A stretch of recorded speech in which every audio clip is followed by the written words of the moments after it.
Welcome back to Stock for Less. My name is Manu, and in today's video I want to show you guys how you free up some RAM and how you speed up any iOS device.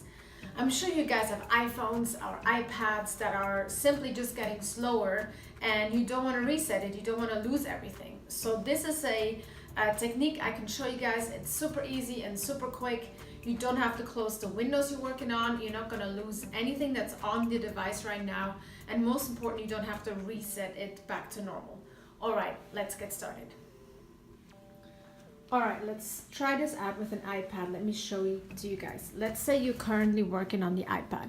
What do? You take it and you'll see on top, there's a button right there. Let's just push this very long. We're going to push it in until you see this light to power off button. Now, once you see that slide, you're going to push the home button right here, also very long. And you push it on there until it goes straight back to the home screen.